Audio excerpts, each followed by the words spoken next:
We got a superhero joining us this morning in the lab, Rich Ingram. We're talking accessibility and fitness, mornings in the lab.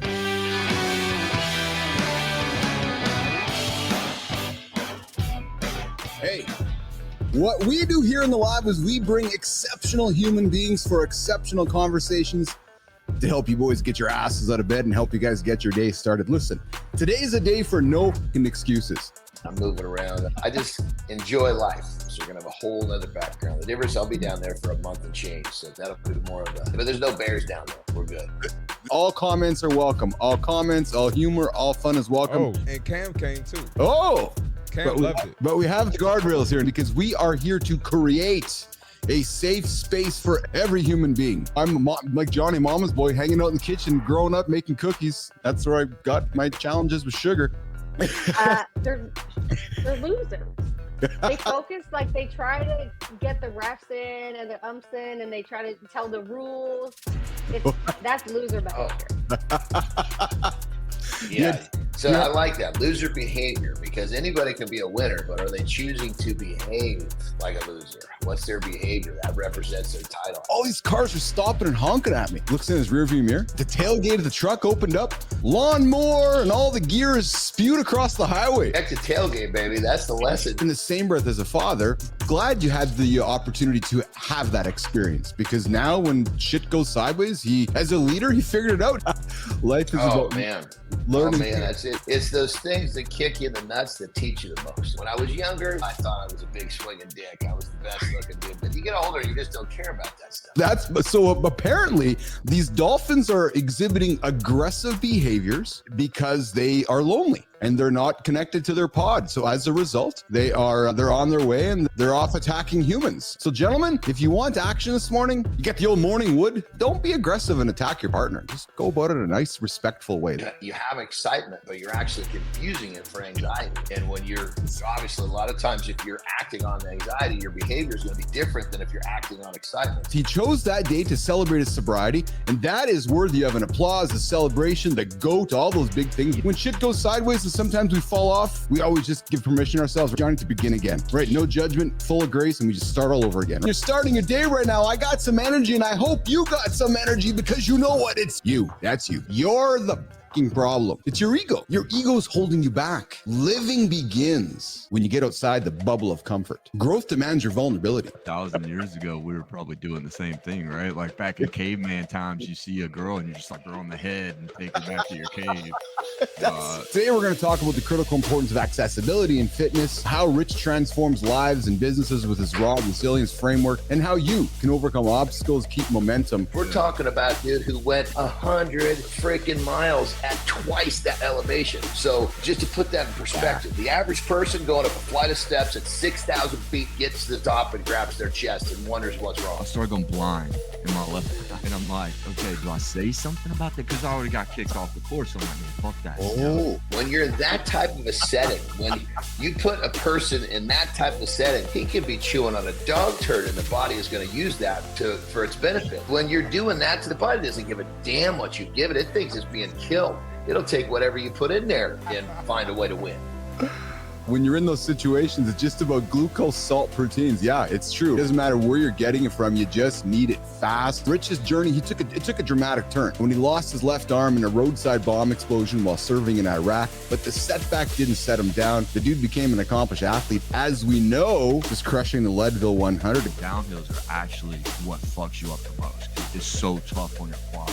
In mile 62, you get to pick up pacers, and just having that someone that you could talk to. And I had some really experienced guys.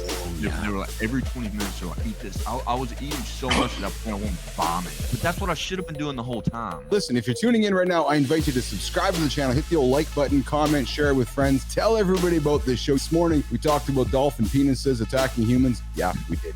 So you want to go back and listen to the top of the show. Staying hydrated is one of the most underrated aspects of a fitness journey. Dehydration can affect brain function, leading to decreased alertness and concentration. So you having them foggy thoughts, feeling weird, not as quick to think, irritable, probably dehydrated. During exercise, the body sweats to cool down, and without sufficient hydration, this cooling process becomes lose less. You spent some time in Iraq, you represented the country, you did some amazing things. An unfortunate incident happens, which then brings you back to North America, which then changes your life. You're like, okay, I got to figure shit out. Gentlemen, Rich loses his arm. Somebody says, here's a fly rod, go fishing. Think about that. Everything changed from what am I going to do now to whatever it takes, I'm going to keep moving forward. The Army gave me a check and said, thanks for your service. And I was like, fuck that. I want to go back in. Like this is what I enjoyed doing, what I thought was my purpose. We're not lowering the bar for anybody. You don't get special fucking privileges because you have 2 legs, 1 leg, 1 arm. You can either do it or you can't. I held the record at one of our competitions. It was like 134 push-ups in 2 minutes, and I only have 1 arm. Since that incident in Iraq, all you've done is move mountains and change the benchmark for others. This tragic event where you lost your arm really turned out to be like the biggest blessing in your life because it changed your perspective to where you see the world from a different set of goggles. What if somebody said, try ballet? Well, like, now, you know what? Fuck it, man. I'll give that a go. Know that failure is okay. Matter of fact, yes. I think that failure it's just another part of the process. I always tell myself, like, when I'm going through something, I'm going through a struggle, I'm like, if God was going to put anybody through it, he's going to put me through it because I can get through it. Man, I found myself homeless, sleeping in a tent by a creek. And after brushing my teeth and washing my hair in a creek and gas station bathrooms, I was like, man, you know what?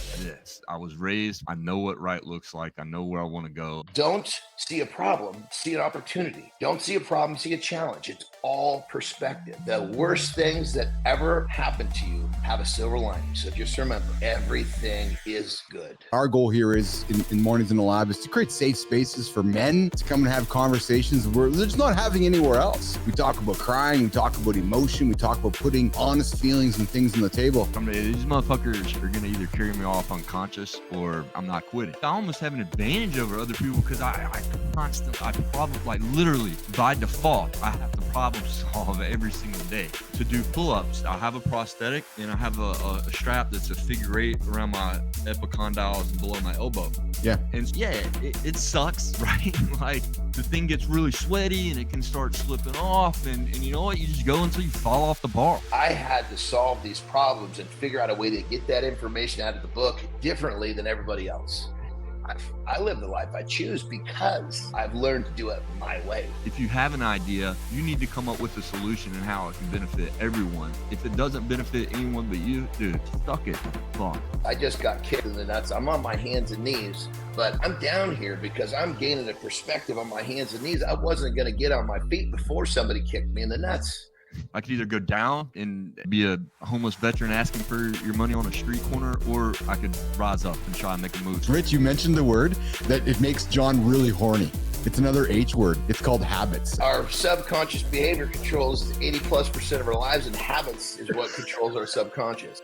Whenever there is a limitation, it's like, all right, I fucking got this. Let's do this. Let's figure this thing out. Like, I rigged this thing up to the back of my truck to the tow hitch and almost tear up my whole yard. And I'm driving down the road because, like, about 10 blocks down is Interstate Bridge. Rich is a beast. He doesn't allow life to dictate him how successful he'll be. He makes it happen. We like helping people achieve their big goals. We like helping people achieve greatness and be accountable. It's things that you can watch and then immediately apply to your business that day. It doesn't get much better than that. In a world full of so much toxicity, it's so easy to fall into a pit of poor habits. This is such a great tool. When you make things more accessible and inclusive for one person, there tends to be beneficiaries on the other end of things. Yeah, the pains and gains are equitable, and it's all part of the process. Nobody's alone, and keep moving forward. You train the body to tame the mind. I run and do these things, 1, to be a good role model, 2, for emotional stability, and 3, golly, there are so many lessons that you learn while you're involved in fitness, and that just trickles into everything that you do. I was put on this medicine because I was aggressive. I'm a human, right? But now I think I've matured more, and I want that aggression. I want it, right? Because I think you can channel it in certain ways. Our emotions are wonderful things, but they're horrible leaders. I was getting to be emotionless. These SSRIs are rechanneling how the chemicals in our brains work, and that's not normal. I want my emotions. I think I'm in a better position to control my emotions now. I want that aggression to drive me in the things that I do. And look, if it doesn't work, then hey, maybe I am a candidate to get back back on it. I was emotionless, and in the happy moments of life, I felt that I wasn't behaving in the manner that my children, my family deserved. It is unfortunate, isn't it, that the first thing that the doctors just obviously do is just say, hey, here's meds. All these can also be support systems. Life happens for us, not to us. I was coming in, looking out the front door, and you said to me, no, Keith, look out the back door. I'm like, oh, I didn't even think about the back door. We create this show to help you guys get your ass going, and help achieve those big, audacious goals.